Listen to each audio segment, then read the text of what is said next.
What's up, everybody? Welcome to Goaltending, where your why is bigger than your excuses. I'm your host, Will Bland, and today we have a very special guest joining us to talk about goaltending from the perspective of a senior project manager. But before I get into introducing our guest, first, I just want to say thank you for tuning in. Thank you for allowing us to join your journey, because ultimately, our goal is to add value to your life, to help you live the most fulfilled life possible, to give you things that you can learn for, to bring in guests who can help you. The only ask is that you like, comment, and join the conversation. If you find this information helpful, please share it. Get it to other people so that we can reach as many people as possible. If you know somebody who would make a great guest, make a connection. Would love to hear their story, bring them in, help them provide value as well. And don't forget to subscribe on your listening platform. So without further ado, extremely excited to introduce our guest today, long-time friend. But what I want to say first is I asked him to send me over a bio just so I could make sure I covered all the points. And he started with, I'm a husband, I'm a father, I'm a brother, I'm a friend, and a mentor. And that says everything that you need to know about this guy. He's done some incredible things as a project manager, but the way that he's prioritized relationships in his life while doing those incredible things is the key, the balance. So he's been so impressive with that. One of the things that I really look at him for. And on top of that, as a senior project manager with Messer Construction in Louisville, Kentucky, he's taken on a couple of huge projects that I want to mention. Now, he's done a ton more than that, but a couple big projects. He actually was a project manager for the Lynn Family Soccer Stadium, a $65 million project. And the U of L residence halls, there was 2 5-story dorms. Correct, yep. A $68 million project. A very proud Murray State University alumni. And since he graduated college, he has just been involved in the community, speaking at elementary schools, giving back to charitable organizations, finding ways to make an impact, at work and outside of work, and making an impact in his family lives too. Incredible guy. I don't want to prolong it any further. Got it. No. JaFayre Covington, welcome to the show. No, I definitely appreciate the introduction, man. It's way too kind. As Will said, we have been long-term friends. I do want to state that. I mean, we've been friends since 7th grade. So to see his growth, he's kind of focused on me, and I do appreciate it. But to see his growth and for us to come from little boys playing outside to kind of having our own families and engaging in our own careers is great to see. So great to be a part of. Glad to be here. Yeah. Thank you. That's awesome. So we'll dive right into it. I want to make sure we maximize our time today and let you just learn a little bit more about Ja. So tell us a little bit about where you are now, what you're working on right now. Okay. So as Will said, I am senior project manager with Messer Construction. I will be stepping into, we'll be getting trailers out to the job site next month. So looking forward to that. But the new Norton West Louisville Hospital is going to be a Harmon Messer project, joint venture downtown towards the West End. So major project for the city, for the community specifically, long overdue in my opinion. So really looking forward to being a part of it and the impact that can come from it. Yeah. Oh, that sounds awesome. Yeah. So it's one big project after another. I've been blessed, man. Been blessed. So I listed out some questions, but we're just going to talk about this stuff because I think that there's just an endless amount of things that we can learn here today. Let's start with just when you receive a new project, where do you begin in the process? So general statement there for our company, because that's kind of where it starts with pre-construction, and that includes what the customer is looking for. So kind of engaging with the customer for this one, this upcoming project. Could it be Norton? You talked about 2 other projects. Before that, U of L, so University of Louisville. Before, what are you looking for? What's important to you? Mm-hmm. All right. Same for the soccer stadium with the Lou City team. It was okay. We want to change the face of the city.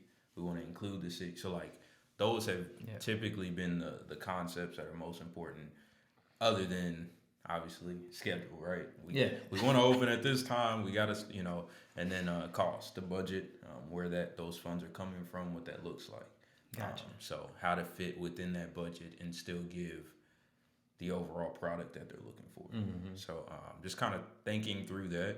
And then the next step from there for me is like, okay, where are we at with design? Where are we at with the drawings and with the concepts that are going to be in the building, right? Mm-hmm. So each project's different. There's situations where you're working directly with the design team to kind of come up with the best constructability concepts, I guess.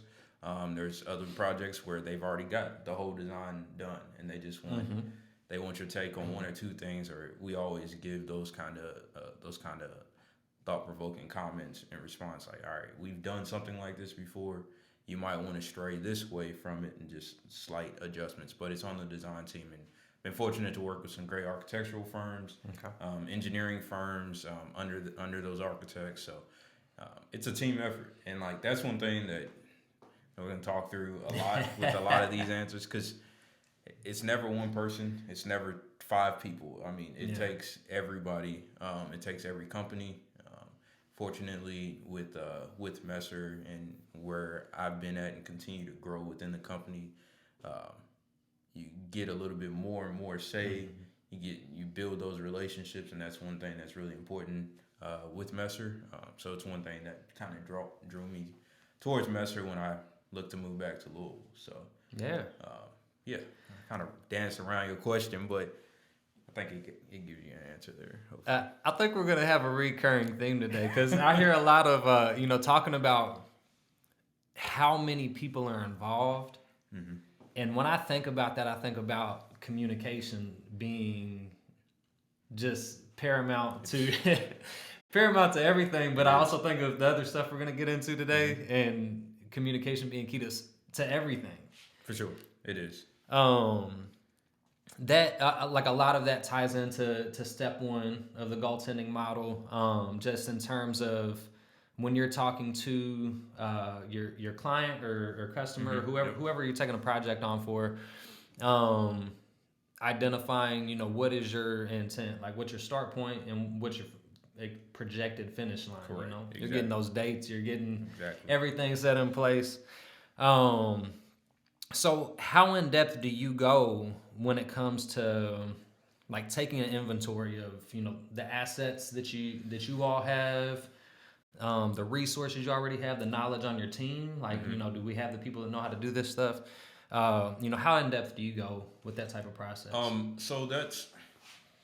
So I got promoted to senior project manager a little over a year ago now. So moving into that step allowed me to really, what does the team look like, right? Versus just kind of being a part of it and having more of a leader that designated more. Now it's on me. Okay, this is what our capacity looks like, right? And that's one of the discussions that my operations vice president talks about a lot, is what is our capacity as a whole for the region? What does it look like for this project? What are they looking for? What is going to be the role and responsibility of each of the individuals on the team, right? So we look at that, assets, resources. I wondered when I read that question what way you meant that, because it can mean a lot of things for our projects. Because I kind of steer towards subcontractors having to really look at our subcontractors that we hire directly. Okay, what do their resources look like? Yeah. What is their capacity like? How many projects are they taking on currently? Do they have the manpower? One, but also with us all dealing with COVID recently, right? Yeah.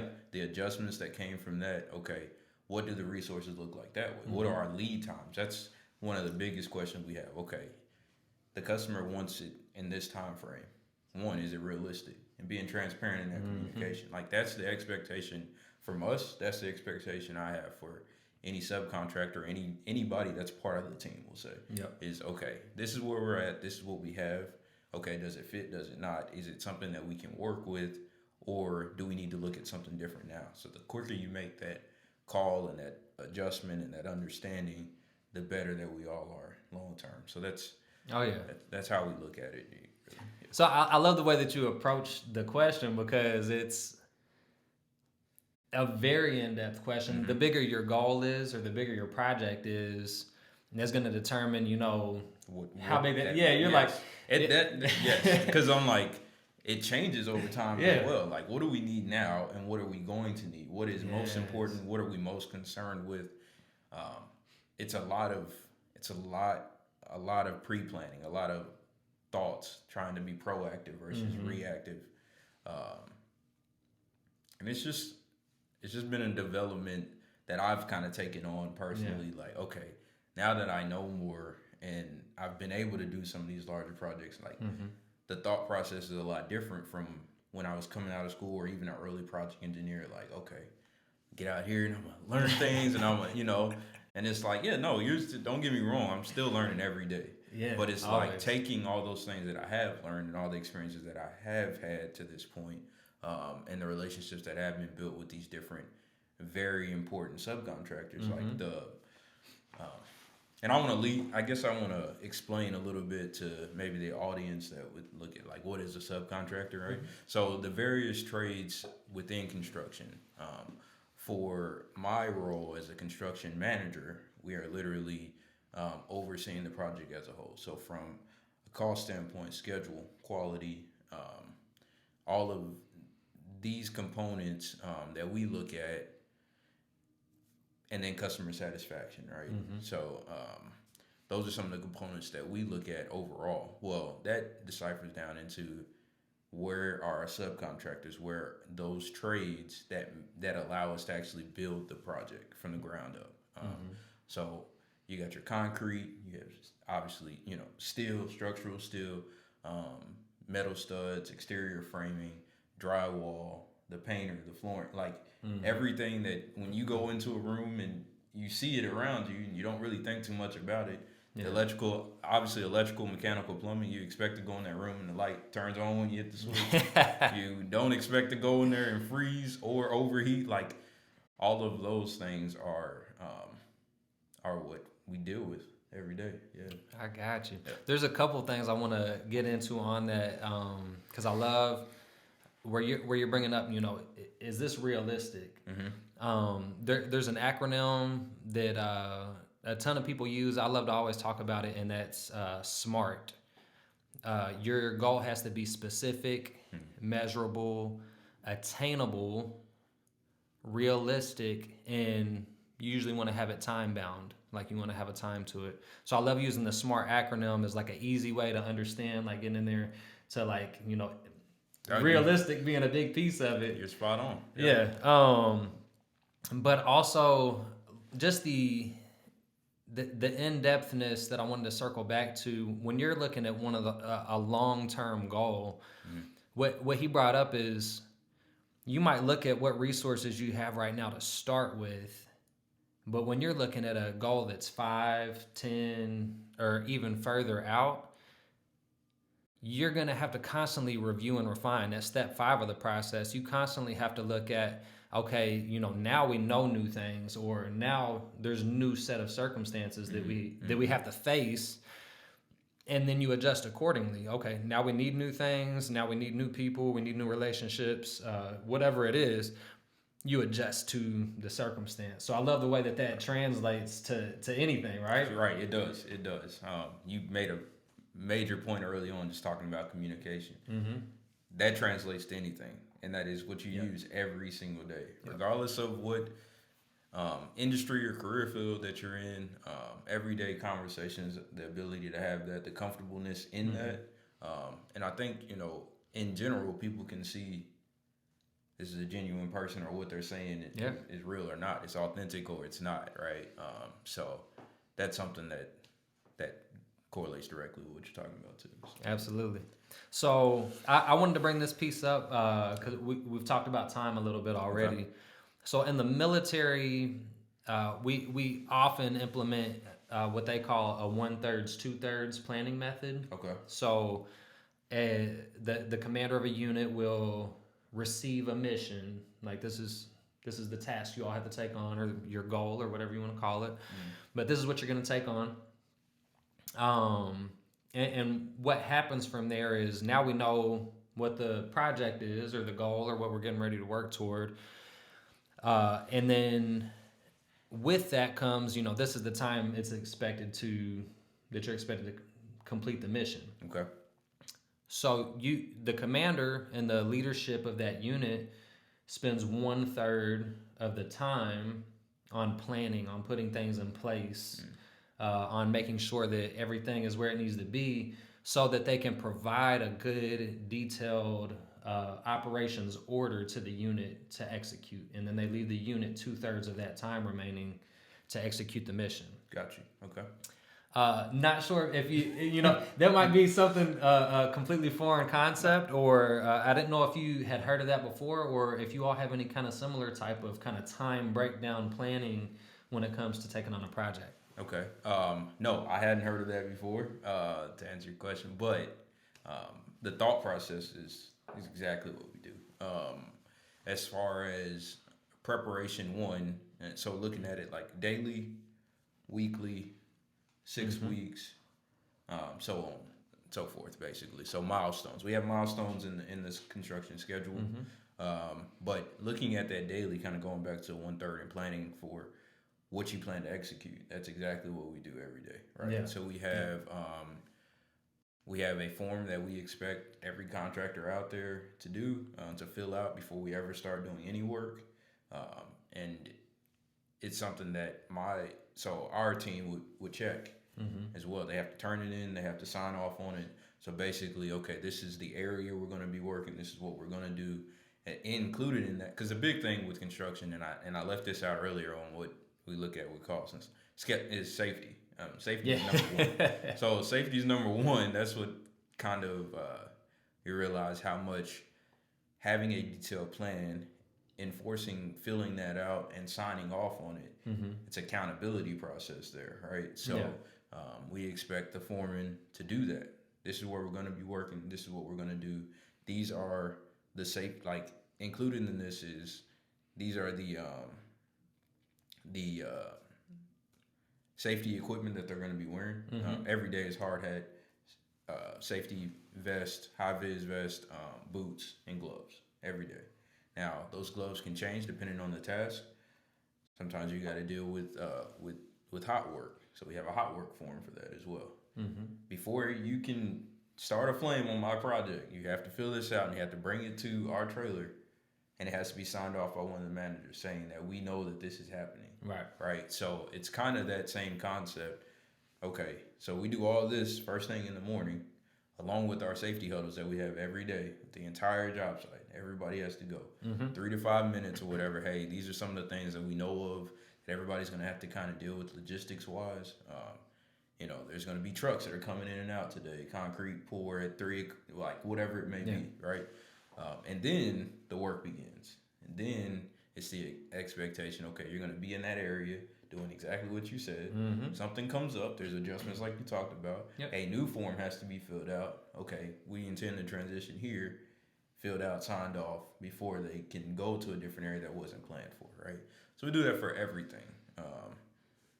And then everybody doesn't always follow it, right? Yeah. So then that's typically everybody doesn't follow the rules. Yeah, exactly. That's typically when an issue happens is, okay, well, why were you even over there? Because you said, oh, well, we didn't have this material come in, so we just moved. No, you can't. And that's why these things happen, right? So that's one part of that. Another part of that is our expectation for you to only bring the materials that you're going to install or put in that week.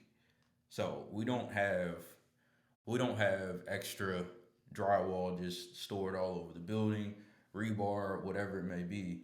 You have that time frame for that week, because that's how we plan for it every week. And we have a meeting every week with every single subcontractor separately of this is what we're doing this week. Are we going to meet that goal or not? Why? try to address it middle of the week, right, to give us an opportunity to still meet it. But then we also plan for the following week at that point. Okay, per the schedule, we're supposed to be doing this. Well, these things came up. Okay, well, let me look at this. All right, well, you can go to here, but then we're also going to have to go back to here. And then, so those kind of adjustments. I'm speaking very general right now, but hopefully it's something that can be followed. No, I love it, and I'll make the relation point, because if you all aren't picking up, we're talking about construction right now, but that is so relatable to anything in life. Like any goal that you're pursuing, things are going to change. But what I love here is we're talking about you have to you get your beginning and your end. You have to know your big picture. But I keep hearing you go back to we're looking at this week. We're looking at right now. Yes. Where it's broken down incrementally to that what do we have to get done today? Right. What's our daily actions? That's a piece we talk about as well. What is the actions that I need to take today in order to get everything I need to do for the week? Right. I get everything done I need for the week. That sets me up to get everything I need done for the month. And ideally, if you get everything done for the week, and then the next week you get everything done for that week, and then the next, so on and so forth, right? Then how are you behind schedule? How are you ever falling short, right? You can't, right? Exactly. And or can you? I don't know. Ideally, you can't, right? Yeah. If we are assertive in planning out what we are supposed to be doing for that week, and ideally we don't miss anything, right? Yeah. And then we work hard to reach that goal, right? And it is a breakdown of goal by goal by goal by goal, right? For the duration of the project.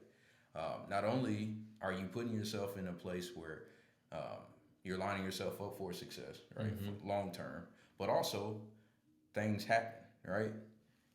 If we don't meet it this week, then we are also allowing ourselves to make an adjustment so that we can be in place for the long term, right? Oh, I love it. So if we got to make a call, we got to make a call now. If we got to make an adjustment now, this person isn't the fit.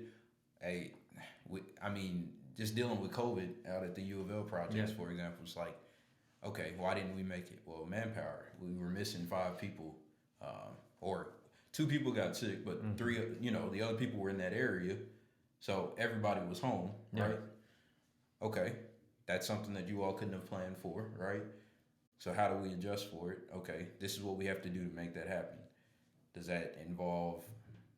Then that's where the brainstorming comes in, right? That's where the pre-planning for the following week comes in, and then you got to have the right resources at that point. So yeah, I think that's a great segue for, and really we've already been dancing around and talking about this, but there's a lot of obstacles in there with any goal, and we've also already touched on you have the obstacles that you can plan for. You have the things that you already think about, like we know we're going to face this, but then you have unexpected obstacles that there's no way we could have known this was happening. No way we knew COVID was about to whatever it is. Like there's unexpected obstacles that hit us. So how do you handle those on a project? How do you transition whenever you're hit with an unexpected obstacle? I think that's where so we talked about it before, but degree in civil engineering technology, right? That's where the problem solving comes in. That's where, okay, how do I think outside the box for something that we never dealt with? Do I have the capability to do that, right? And you start like identifying the situation. Okay, this is what we can do. This is how we got to this point first, right? Okay, and this is where we're trying to get to. What does that look like? Do I need to make a higher call, right? Yeah. And like that's something for those that don't know me. Like that's hard for me sometimes. But being able to determine, okay, this is something that I can deal with, or this is something that I heard about on another project or in another region, and making a call to them. What did you all do? Yeah. And even if it's not the same situation, it can give you a little bit of tidbits like, okay, all right, I got you. Now you adjust it and modify it for your situation. Sometimes it is okay. We're gonna be a week behind now, right? But this is the plan that'll get us back. These are the adjustments that it's gonna take, and I go back to being a team, right? Yeah. It made me think specifically about our structure for the U of L project. We had 3 major contractors that were involved in how do we get from floor to floor, right? That building is an ICF building wall, so insulated concrete forms make the walls. Imagine like foam with 8 inches of concrete in the middle, and then it's steel, and then it's concrete slab. So those 3 contractors are primarily how you got the outside structure. Well, a part of that, the steel contractor also had hollow core planks. So if you think about preformed concrete planks at a factory that are driven in, well, they had a delay in the factory making those concrete planks, which throws off how if you're going step by step and they're supposed to be there and supposed to be done. Yeah. Well, they didn't know what to do. They're like, I'm trying to get them here as soon as I can. I can't get them here, right? When other contractors are doing well and they're like, well, I'm going there next. I don't know what you guys gonna do, JaFayre, right? And it's like, okay, so this is what that process looks like. ICF hollow core or ICF steel hollow core in place, concrete pour, move to the next area, right? Okay, I gotta keep the ICF contractor moving. I'm gonna move him to the next area. I'm gonna set the steel. We don't have the hollow core. We're gonna do 2 areas before they move to the next, and work in a way that they're not working on top of each other. Yeah. That was the adjustment that ended up happening. It still allowed us, I want to say, instead of being like potentially 3 or 4 weeks behind my intended scheduler, we were a half a week behind. Wow. So you got to play kind of the long game. Yeah. You got to make that relationship, and I just brought in all the parties that were involved. Hey, this is where we're at. All right, this is what we're dealing with. It's on him. It is on them, right? Yeah. But this is not a situation that they could have accounted for, and they've done what they've attempted to fix it. Now we got to make an adjustment as a whole. This is where we're gonna be at long term. Like, I'm good with it. Yeah, I'm good with it. So we got there. There's a few things in there that I want to point out. One is self-awareness. So you came back and said, maybe I don't know how to do this piece. So I reach out to hire, or I reach out to somebody else, and I say, how did you handle this? Right. So I love that. Like, that's basically stepping back to step 2 and identifying, what you have and what you need. And so you look at your skills, knowledge, and resources. Like, okay, by being self-aware, I know that I don't have that, or like there's something I'm missing. But you can then say, okay, what do I need, and then how do I get it? Right. You reach out. Right. You build a new relationship, or you ask somebody that you already have an existing relationship with, or whatever it is. There's a way, but you go back to that, basically to step 2 is what I hear. And you are able to make the adjustments from there. I think basically utilizing your resources is major. It was one of the biggest things that I learned while I was in college. Coming in from high school, truthfully, it was like it wasn't bad. It wasn't too hard. If you all have been to college, you'll probably agree, but you got to study, right? And then there's going to be certain things that's like, this doesn't come as easy as it used to. I just don't get it, right? And that's where I think having those groups in college was helpful. Having direct relationships with professors was extremely beneficial, and it really allowed me to be a lot more comfortable with asking for help, right? I think more people deal with that than we think about, right? So it's one of those things that, like, the sooner that you can do that you can become self-aware with what you got, what you're dealing with, but more importantly, realize these people are here, they're around you, they've said that they're willing to help. Utilize that, man. It's only gonna gain for you, but also it's nurturing a relationship there. Yep. And you don't have to go through. Sometimes you don't have to go through the hard experience. You can use their experience and learn from it and move forward quicker. And that's one of the things that I've tried to apply my entire career. Yeah. Tell me, have you run into this? So I find that I feel like I have found that people want to feel useful. They want to help. They do. So if you give people the opportunity to help, it makes them feel like they're, it makes them feel like they're doing something to, like they're useful. And so a lot of times it's scary to ask for help because you feel like maybe you're inconveniencing somebody. But when you approach it with respect and trust and let them know, hey, I believe that you may have experience in this and I don't. At least 9 times out of 10, if not 10 out of 10, that person is gonna try to help or want to help, or if they can't help, maybe they can connect you with somebody who can help. That's it right there too. Is you don't have all the answers. They don't have all the answers. Nobody has all the answers. That's why we're all here working together. Okay, I'm humble enough to basically is what you're leading to, just being humble enough to say, hey, I've got this situation. I've got this issue. I've looked at it. That's one thing too is. Make sure that you've actually attempted first. That can deter somebody from helping you. But no, I've attempted. I've looked at this. I'm just not grasping it, or I can't figure out how to resolve the issue. Okay, yeah, I can help you with this, or no, I don't know either. But I do know this one guy or this one woman. She had this situation. For us, we call it key learnings, right? For our company, we have 11 regions now, in most of the Midwest and Southeast. So there's times where one clear example, my project executive on the soccer stadium project, he was called on when we were part of the Nashville Stadium project. So our Nashville region called and asked and kind of looped him in as a stadium. What was I forgot what kind of like title they kind of came up with, but basically a stadium professional within our company, right? Okay. Because he also did the U of L North End expansion for the football stadium. Oh, gotcha.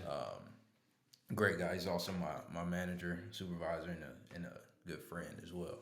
But yeah, so like there were plenty of times that the team down there that was working on the Nashville Stadium would call up and say, hey, have y'all dealt with this? Or what'd you do with this situation?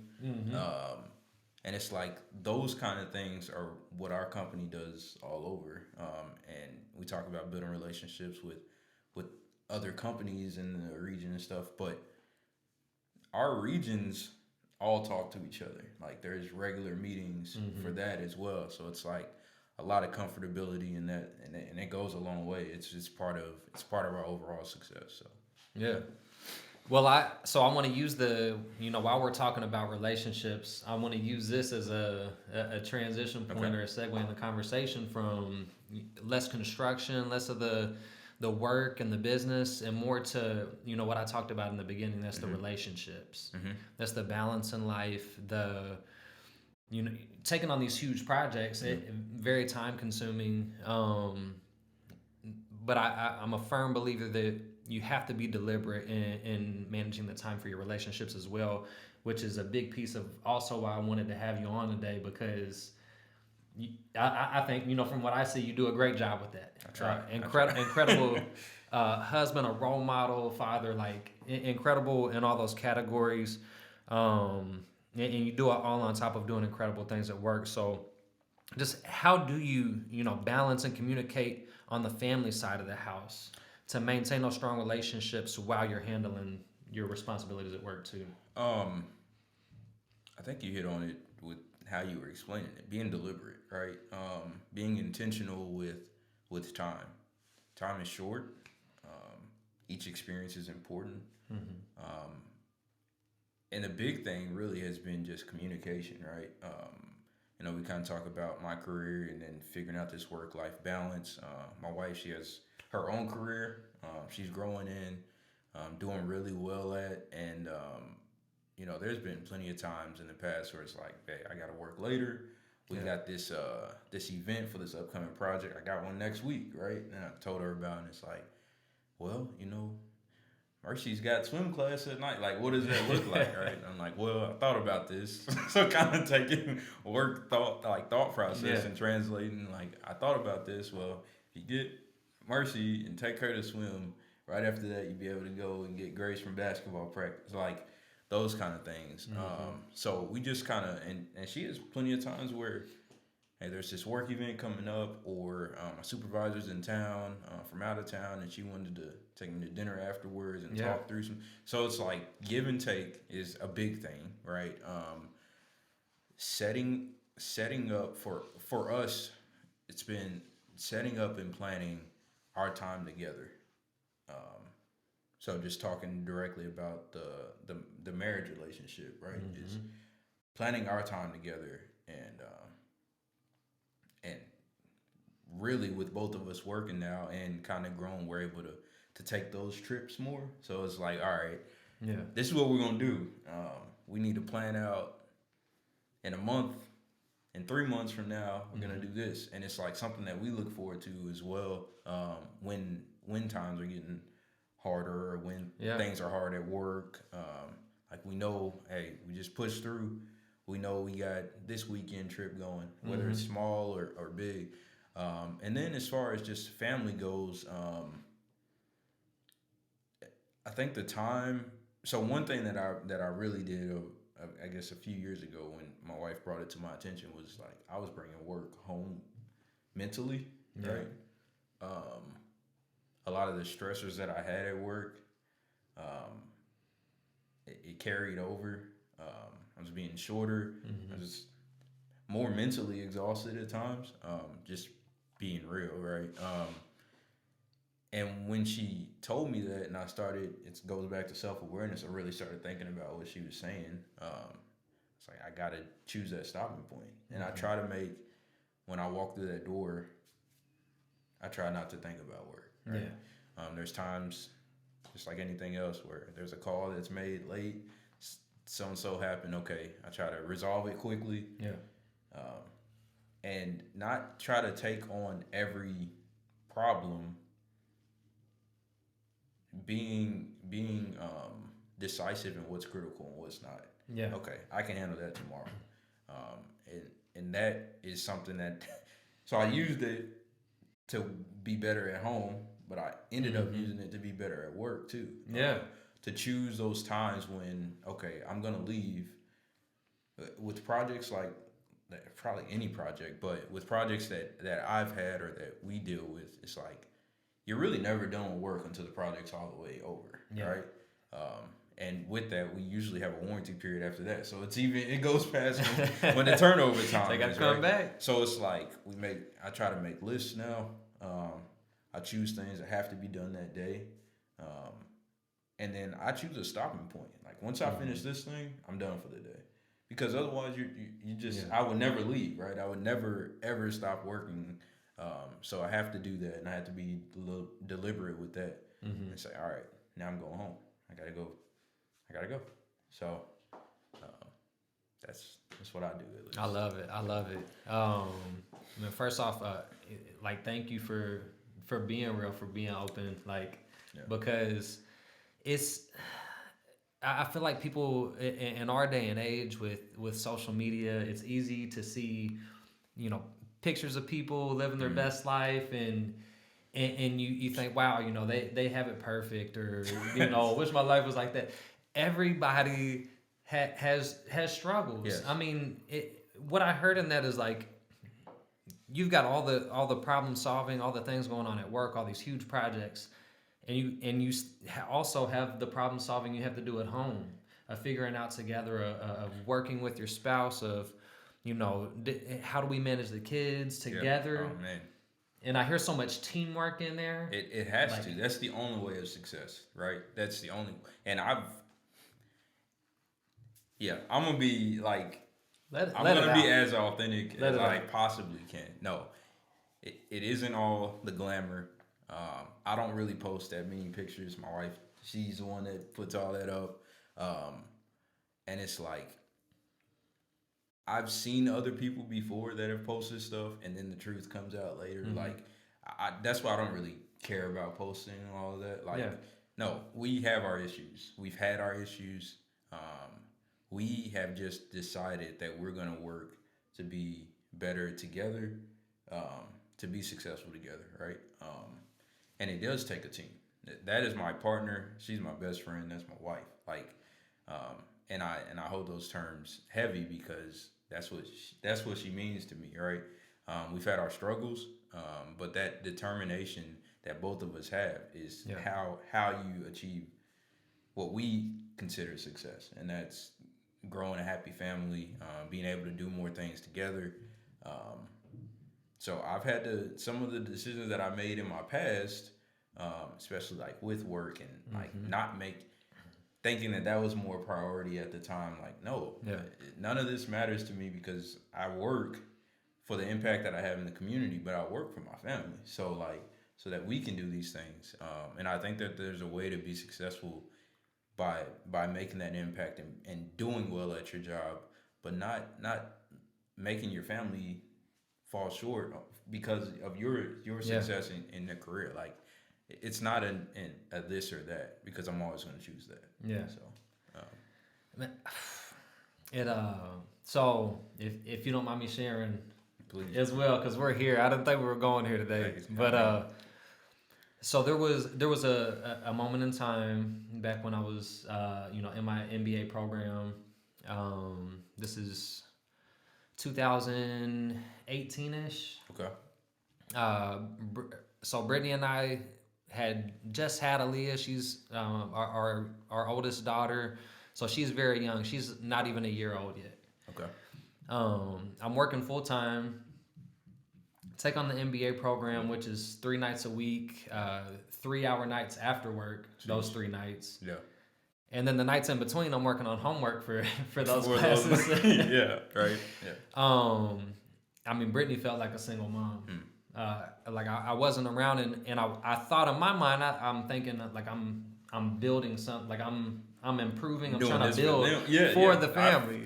I'm like I'm not there, but I'm doing the right thing because it's for you all. And it took like one night, like Brittany sat down with me and she said, "I'm not happy," and it broke my heart. It destroyed me.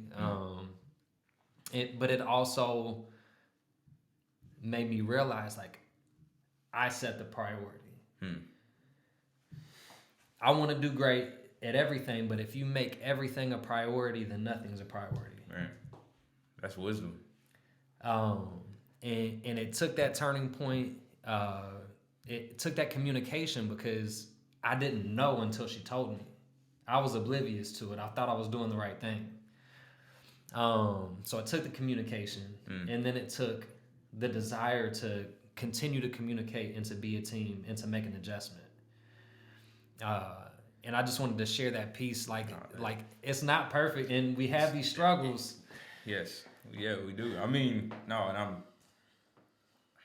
I appreciate you sharing that, man. I'm glad to hear that and see firsthand, like, you all meshing and working through it, and it's give and take. It's give and take,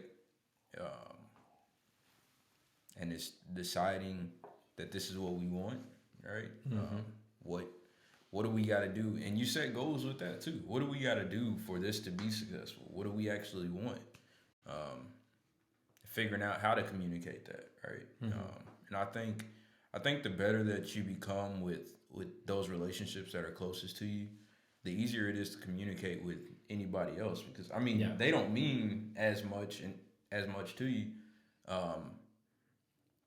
But like, I'm a lot more comfortable now with just talking through day to day because of the issues that we've worked through, that I've seen in myself, and like, okay, you can't be Superman, JaFayre. Like, and I didn't realize I had that, but I definitely did. Right? You want to be Superman, and it's like no, you gotta.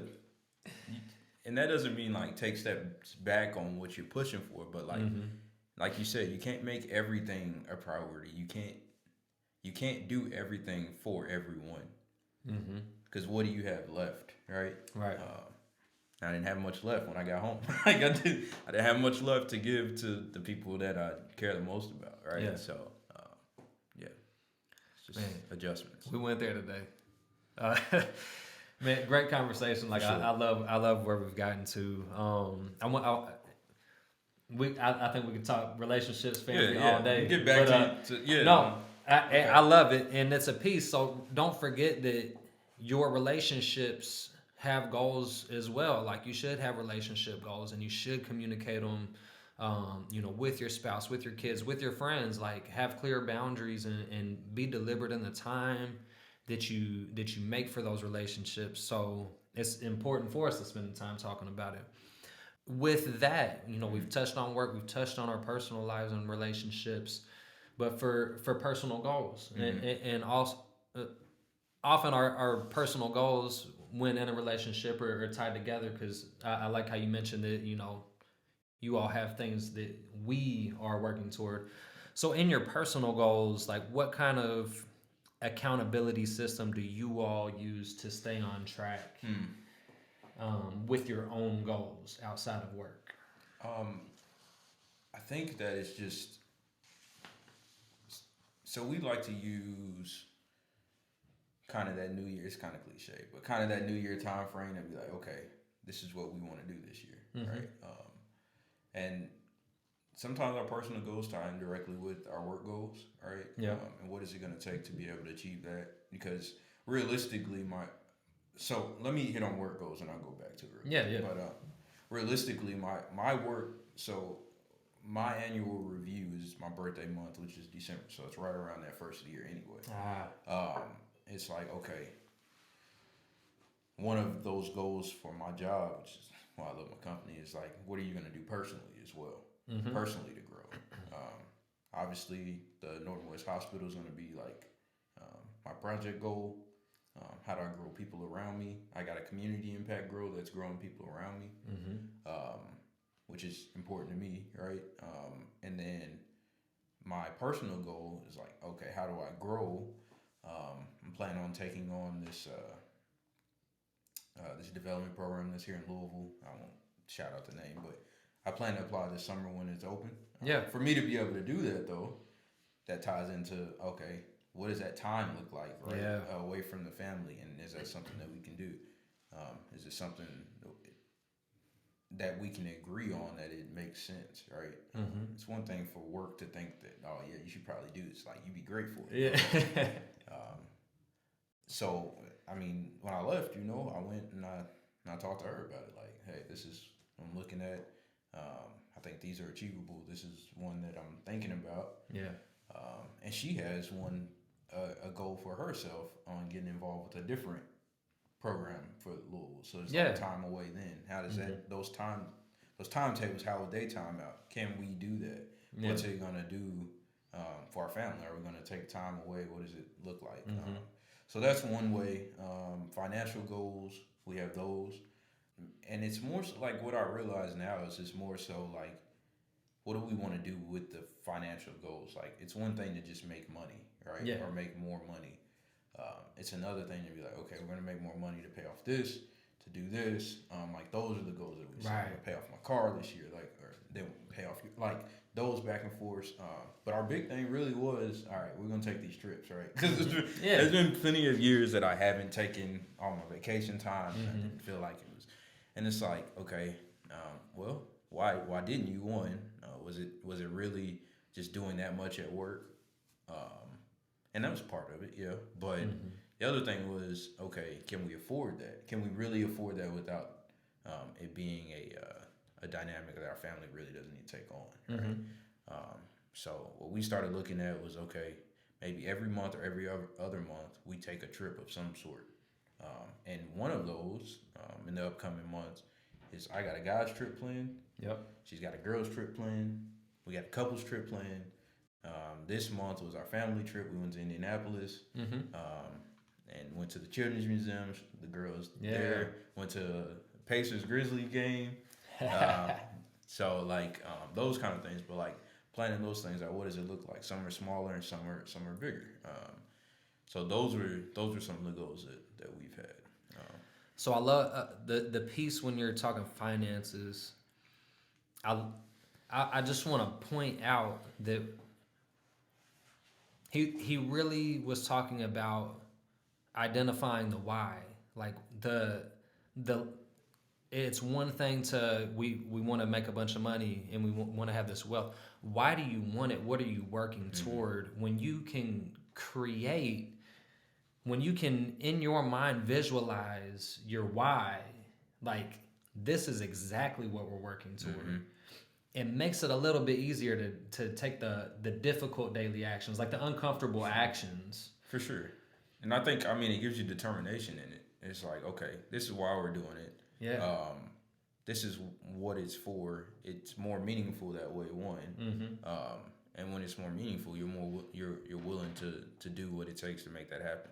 And I think that's the big thing with anything. It's like that initiative, setting a goal, planning towards it, having those steps that lead you towards reaching that goal, and then your own checks with it. Like, you gotta check back. Am I actually doing anything towards it? Am I gonna achieve this goal? Am I not? And be realistic about it. Like, there's a goal I set last year that I did not achieve. Am I comfortable with that?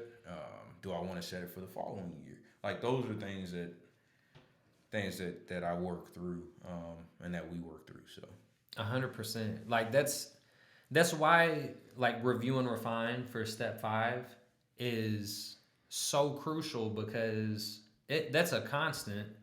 Now you can set up frequent reviews or whatever. You can like check in, how often do I want to check in on my progress? You can set up something weekly or monthly or quarterly or annually or whatever it is. But several times throughout this conversation, we've talked about the importance of that piece, because things change. And I love the way that you bring up, when you get to that review time, maybe I didn't hit something I wanted to hit. Like I fell short somewhere. And then the identification of, okay, is this still a goal? Like, is this still what I want to pursue? Or maybe due to whatever, like changes, life, things that I didn't previously foresee, do I want to like shift or adjust? Or do I have a new goal that's like more important than that one, or a bigger why?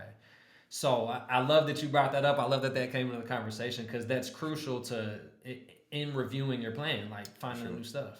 I agree. Yeah. From your perspective, one or two of the most important keys to success when it comes to planning and achieving your goals. That can be, work, relationships, whatever it is. One or two keys to success. So it's following the processes and the plans. Sometimes they are put in place ahead of time. I think fully making a plan to reach a goal, whatever goal that may be, does require processes that get you there. And what I've seen, at least project-wise, if you follow those processes, you put yourself in a very good position to reach the goal.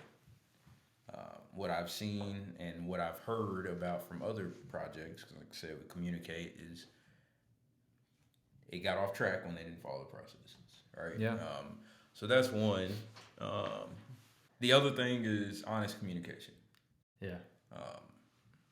And that applies to everything that we talked about. So that's kind of what I wrote down, and I'm like, transparency in it, real communication of where you're at and what's going on. That's just like I just talked about. Like, there's goals that you don't reach, and there's reasons for that. Being real about those reasons can help you determine, okay, how to fix it going forward or in the future, and or determine, okay, that's not a goal that I actually want anymore. Maybe it wasn't a goal that was achievable to start. Maybe it's not a goal that should have been listed as a goal. Like, all those things apply. Like, okay, just being real about where you're at, what you're doing, how you move forward.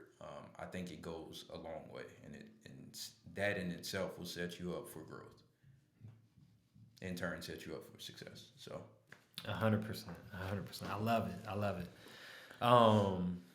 So outside of like keys to success, two great points. okay.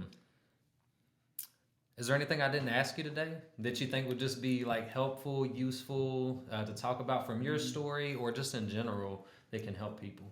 I think so. I'm glad you wrote that down because I actually have an answer for that. No. What I've realized in multiple points in my life is that there are things that you don't know if you can do.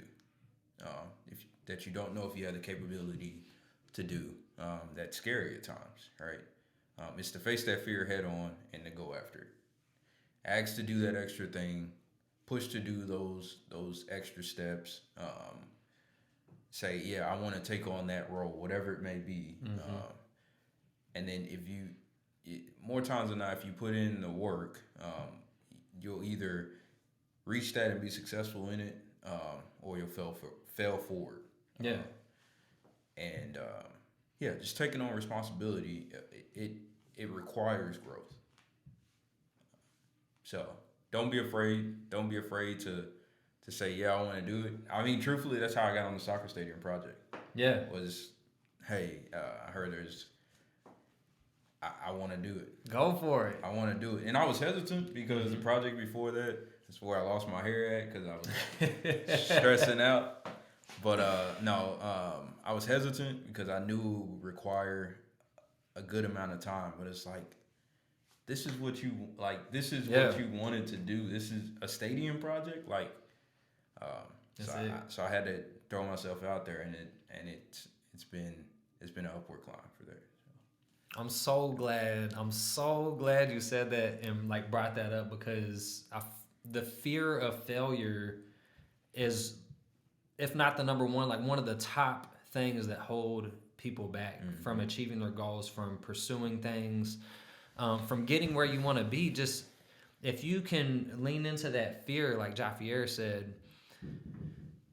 there's so much more on the other side. If you approach it with a win-or-learn mentality instead of a win-lose mentality, like even if you fail, you're in a better place because you can learn from that experience. So, Ja, thanks so much for sharing. Thank you for having me. Thank you for being here, taking the time. I mean, just that was incredible. You all definitely didn't pay anything to be here, but you got your money's worth. And so thank you for tuning in, as always, and letting us join your journey today. If you enjoyed today's episode, please like, subscribe, share, and comment to join the conversation. Let's grow together.